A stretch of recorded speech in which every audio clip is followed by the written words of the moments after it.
세계적 전염병이 된 코로나19 어떻게 대처해야 할까요? 두 번째 아디쇼, 집에만 있어 생긴 뱃살과 변비, 방치하다간 코로나19 고위험군이 될 수 있다. 두 가지 아디쇼를 검증하고 지난 방송에서 풀지 못한 궁금증과 실시간 질문까지 모두 답해드립니다. 경희대의대 호흡기내과 최천웅 교수, 한림대의대 감염내과 이재갑 교수, 가톨릭대의대 내부민내과 하정훈 교수, 가천대의대 가정의학과 서희선 교수, 4명의 전문가와 함께 여러분의 궁금증을 모아 속 시원히 풀어드립니다. 네, 여러분 안녕하세요. 37년 전통의 믿고 보는 무엇이든 물어보세요. 매주 금요일은 무엇이든 물어보세요 플러스로 꾸며드리는데요. 세계보건기구 WHO가 현 코로나19 확산 사태를 세계적인 대유행 팬데믹으로 선포했습니다. 이에 팬데믹 선포 이후에 국내 코로나19 대응 방향은 또 어떻게 달라지는 면이 있을까 많은 분들이 궁금해하실 것 같아요. 네, 이번 주 초만 해도 코로나19 확산세가 좀 주춤하는 게 아닌가 하는 희망을 좀 가졌었는데 네. 콜센터 감염 때문에 소규모 집단 감염에 대한 우려가 커지고 있습니다. 이럴 때일수록 긴장 늦추지 말고 개인 위생 특별히 더 신경을 써야겠습니다. 그래서 오늘 이 시간에는 이 팬데믹 선포 이후에 국내 코로나19 대응 방향에 있어서 뭔가 달라지는 점이 있는지 한번 짚어보고요. 이렇게 중요한 시기에 내 건강 관리는 어떤 방법으로 해나가면 좋을지 더 자세히 짚어보도록 하겠습니다. 네, 오늘 생방송 중에 질문 보내주시면 저희가 바로바로 답해드리거든요. 네. 티벗 이용해서 질문 보내주시면 됩니다. 스마트폰에요, 티벗이라는 어플 그냥 바로 까시면 아주 쉽게 질문 올리실 수 있거든요. 많이 이용해주세요. 생방송 중에 질문 보내주시고요. 그럼 본격적으로 금주의 첫 번째 핫 이슈부터 열어보도록 하겠습니다. 바로 이건데요. 금주의 핫 이슈 첫 번째, 코로나19 세계적인 대유행 화면으로 만나보겠습니다. 코로나19가 아시아는 물론 유럽, 미국 등 전 세계에 무서운 기세로 번지고 있는데요. 11일엔 세계보건기구가 코로나19의 현 확산 사태에 대해 세계적 대유행, 즉 팬데믹을 선포했습니다. 팬데믹 선언 이후 코로나19에 대한 대처는 어떻게 해야 할까요? 동시에 불안감만 가중시키는 코로나19 가짜 뉴스와 허위 정보는 어떻게 구분해야 할까요? 코로나19 금주의 팩트체크를 통해 넘쳐나는 정보들을 확실하게 검증하겠습니다. 네, 이 시각 현재 코로나19 현황 그리고 또 핵심 이슈들 진단해 보도록 하겠습니다. 저희가 차트로 하나하나 정리해 볼 텐데요. 예. 첫 번째 열어주세요. 세계보건기구 WHO 팬데믹 선포, 코로나19 더 확산할 수 있다인데요. 팬데믹. 이 어려운 단어가 제 일상에 이렇게 밀접하게 다가올 줄 몰랐습니다. 말이에요. 예. 다시 한번 그 의미를 짚어보고 이 선포가 가지는 의미가 무엇인지 또 함께 알아보겠습니다, 교수님. 이제 팬데믹이라고 하면 그러니까 WHO의 정의상에는 이제 WHO가 관할하는 지역이 6개 지역이 있는데요. 그 6개 지역 중에서 2개 이상의 지역의 국가에서 이제 환자가 확산이 되고 있고 지역사회 감염이 일어나면 팬데믹이라 선포를 합니다. 사실 이제 팬데믹 선포를 하게 되면 가장 중요한 거는 전 세계적인 이제 연합과 연대를 해야 되는 것을 강조하는 부분인데 가장 최근에 팬데믹 선포된 건 2009년에 신종플루가 있었고요. 또한 1968년에 홍콩 독감때도 팬데믹과 같은 상황이 있기는 있었습니다. 그래서 이 팬데믹 상황이 됐을 경우에 여러 국가들이 연합을 해서 이제 소외된 국가들, 특히 저소득 국가의 상황에서는 이런 팬데믹을 감당할 수 없으니까 그런 국가들을 돕자는 목적을 가지고 사실 팬데믹을 선포하는데 지금 같은 경우는 주로 지금 선진국가에 해당되는 여러 국가들이 상황이 많이 안 좋다 보니까 이런 연대나 연합이 좀 잘 안 될 수 있는 상황이 좀 안타까운 상황들이고요. 어떻든 간에 이런 팬데믹 선언이 이루어지게 되면 WHO의 가이드대로 각 국가가 아주 공격적으로 방역을 좀 하도록 하고 있습니다. 네. 근데 이제 말씀하신 세계적인 대유행 팬데믹이라는 단어도 좀 무겁게 다가오긴 하지만 당장 우리 입장에서는 우리 지근에 우리 근처에 있는 일들이 더 신경이 쓰이거든요. 그 내용도 한번 짚어볼게요. 콜센터 집단 감염 수도권이 비상이다. 이 조금 주춤하나 싶었는데 콜센터 집중 이 감염이 나와가지고 많은 분들이 걱정을 하세요. 네. 그러니까 사실 이제 콜센터 감염 같은 경우는 이제 그 밀집 시설이죠. 사람이 많이 있고 그 사람들이 이제 장시간 동안 말을 해야 되고 이런 상황 때문에 이런 이제 집단 발병이 많을 수밖에 없는 이제 그런 상황인데요. 사실 이제 우리나라가 대구에서 신천지 통해 환자가 많이 발생하다 보니까 그 대구 상황에 신천지에 너무 맺혀 있어서 사실 대구 안에서 이런 상황들이 이미 많이 벌어지고 있었습니다. 집단 시설에서. 그래서 뭐 요양병원, 요양원 그리고 뭐 장애인 시설에서 이런 상황들이 많이 발생을 했었는데 신천지에 집중하다 보니까 이런 부분들을 참 신경을 못 썼던 것 같고요.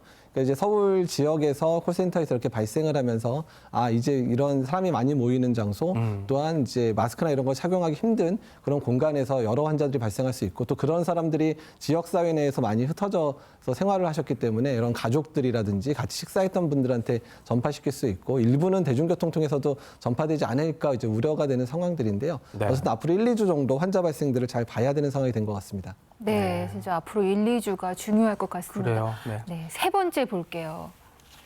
나도 모르게 증상 없이 코로나19가 지나갔을 수 있다. 내가 앓고 지나갔을 수 있다. 이런 뜻인가요, 최 교수님?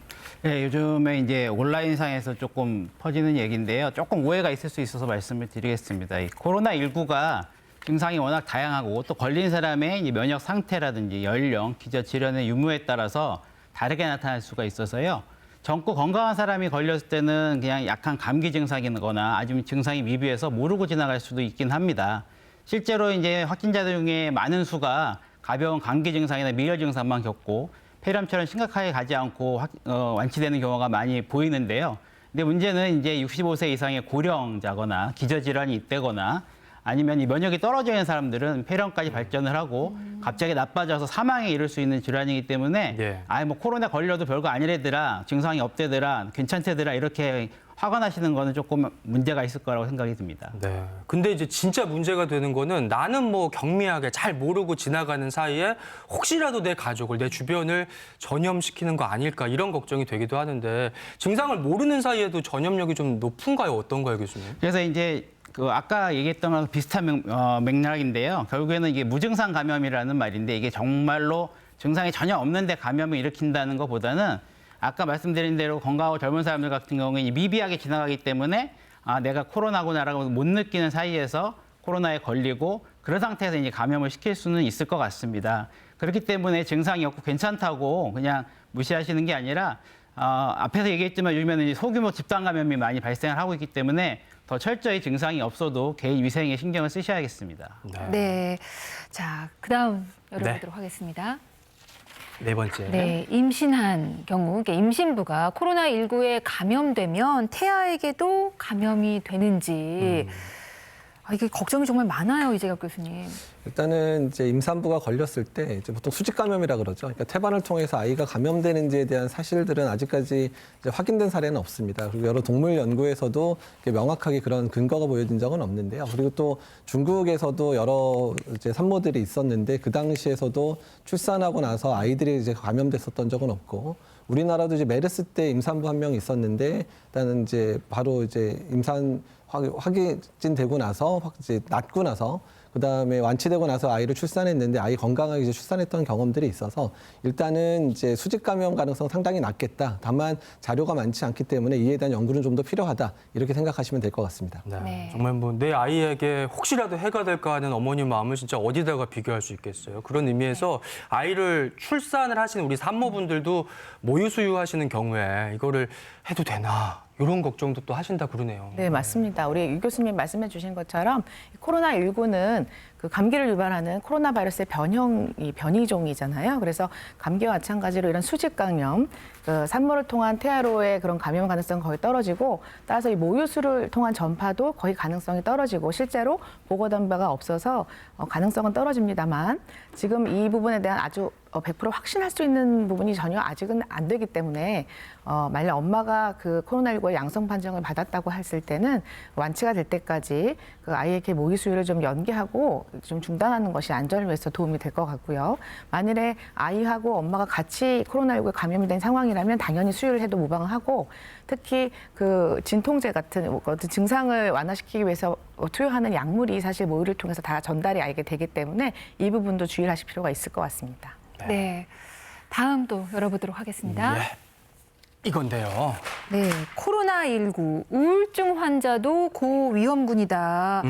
사실 많은 분들이 지금 우울감 느끼실 거예요. 근데 이제 우울증을 가지고 계셨던 분들은 더 위험할 것 같긴 하네요. 어떻습니까, 하 교수님? 네, 우울증 환자가 사실 코로나 바이러스 감염의 절대적인 고위험군이라는 건 아니고요. 이런 우울증이 걸릴 만한 사람들에 대해서 하는 얘기들인 것 같습니다. 특히나 만성 질환을 갖고 계신 분들, 특히나 당뇨병이나 이런 암 질환을 오랫동안 갖고 계신 분들은요, 일반인들보다 그 우울증에 걸릴 위험도가 굉장히 높은데 요즘 굉장히 행동도 제한이 되고 집에만 계시라고 하고 그다음에 그 지켜야 하는 생활 수칙들이 굉장히 많기 때문에 이런 것들에 너무 답답함을 느끼시고 약간 우울감을 호소하시는 분들이 많습니다. 그렇기 때문에 이런 거에 대해서 좀 적절하게 관리를 하는 것이 필요합니다. 그 주위 분들이나 가족분들이나 친지분들은요, 요즘 뭐 사회적 거리두기가 필요한 시점이기 때문에 직접 만나지는 마시고 유선상이나 아니면 온라인을 통해서 여러 가지 접촉을 좀 자주 늘리시는 것이 좋겠고요. 환자분들도 집에 계실 때 가만히 계시지 마시고 운동도 열심히 하시고 실내에서 할 수 있는 운동을 찾아서 좀 운동을 하시는 것도 좋고요. 식생활 좋게 유지하시고 수면도 건강하게 잘 유지하시는 것이 좋겠습니다. 이제 앞으로는요, 코로나19 감염 환자뿐만 아니라 그 가족에 대해서 심리 상담이 가능하게 됐습니다. 그래서 정신건강의학과 전문의를 통해서 전문적인 심리 상담을 가능하게 되는데요. 네. 만약에 심리 상담이 필요한 경우에는 정신건강복지센터 대표번호가 1577-0199번입니다. 이 1577-0199번으로 전화하시면은 절차나 방법에 대해서 자세하게 안내를 받으실 수가 있습니다. 네, 정말 이럴 때일수록 몸의 병이 마음의 병으로까지 옮아가지 않도록 주변에서 좀 다독이고 응원하고 따뜻한 마음들 더 많이 나누셨으면 좋겠고요. 다음 팩트는 이건데 팩트일까 한번 체크해 볼까요? 중증이면 음압병실, 경증이면 생활치료센터. 그런데 문제는 기준이에요. 어떤 기준으로 나누는가, 최 교수님. 의학적으로 이제 중증도를 평가하는 점수가 있습니다. 그래서 이제 우리가 맥박, 호흡수, 체온, 혈압, 그다음에 의식 수준 요 5가지를 점수를 매겨서 이 합이 몇 점이면은 합의 점수에 따라서 경증, 중등증, 중증, 최중증 이렇게 나누는데요. 실제로는 이렇게 계산하기가 좀 어렵거나 이럴 때는 환자의 증상을 보고 무증상, 경증, 그다음에 중증, 위중 이렇게 나누게 됩니다. 보시면 차트 보시면 중증이라고 하면 해열제를 복용해도 열이 계속 나고 호흡곤란이 있는 경우가 되겠죠. 쉽게 얘기하면 이제 코로나19에 감염이 된 후에 폐렴이 생기고 산소 공급이 필요할 정도로 호흡곤란이 생겼다 그러면 중증 이상이라고 보시면 됩니다. 이럴 경우에는 중증 이상이면 감염병 전문병원에 입원을 하셔서 치료를 받는 게 맞습니다. 그렇군요. 네, 다음 또 열어보도록 하겠습니다. 네.